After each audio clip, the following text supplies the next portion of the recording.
এক বাড়িতে এক মালিক ইমাম সাহেবকে দাওয়াত করেছেন। ইমাম সাহেব অনেক দিন পরিশ্রম করে ইমাম সাহেবের জন্য বাড়ির মালিক সুস্বাদু খাবারের আয়োজন করেছেন। ইমাম সাহেব হাজির, তার খাবারও সামনে হাজির। ইমাম সাহেব বলছে, ভাই আমাকে মাফ করবেন, আমি আজকে খানা টানা খাবো না, শুধু দোয়া করে চলে যাব। বাড়ির মালিক বলছে, আর ইমাম সাহেব কি বলছেন আপনি? সেই এক সপ্তাহ আগ থেকে আপনার জন্য খাবারের প্রস্তুতি নিয়েছি, কত খাবারের আইটেম বানিয়েছি, আপনি কিচ্ছু খাবেন না? বলে, না ভাই আমাকে মাফ করবেন, আমি কিচ্ছু খাবো না, দোয়া করে চলে যাব। তখন বাড়ির মালিক বলছে, ইমাম সাহেব আমি তো আপনার জন্য সিঙ্গাপুর থেকে স্পেশাল রসগোল্লা নিয়ে এসেছি। রসগোল্লা বুঝেন তো আপনারা?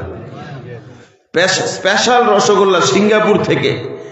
ইমাম সাহেব মনে মনে ভাবতেছে, কষ্ট হলেও সিঙ্গাপুরের রসগোল্লা একটু খাওয়া যাক। তো ঠিক আছে, এই রসগোল্লাটা দাও।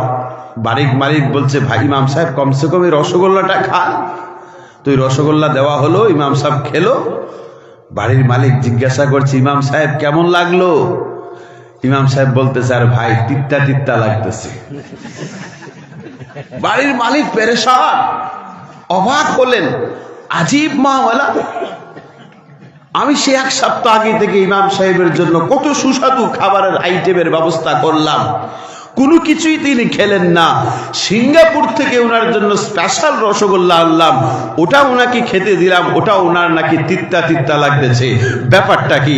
তাই ইমাম সাহেবকে জিজ্ঞাসা করলেন, আচ্ছা ইমাম সাহেব সত্য কথা বলেন তো, আমার বাড়িতে দাওয়াতরা আজকার দিনের আপনার কয় নাম্বার দাওয়াত? ইমাম সাহেব বলতেছে, ভাই এই দাওয়াতটা আমার 11 নাম্বার দাওয়াত। বাড়ির মালিক বলতেছে, ওহো বুঝতে পেরেছি, 11 নাম্বার দাওয়াতের বেলায় সিঙ্গাপুরের রসগোল্লা তো তিত্তাই লাগবে, মিষ্টি লাগার কথা নয়। তো জোহর থেকে নিয়ে রাত্রে 12টা পর্যন্ত বয়ান শুনতেছেন। এখন যতই ভালো বয়ান হয়, মিষ্টি আর লাগবে না, এই 12 নাম্বার দাওয়াতে তিত্তাই লাগবে। ঠিক না বেটি? কথা বলেন। এই কারণে আর বেশি কথা বলার প্রয়োজন নাই।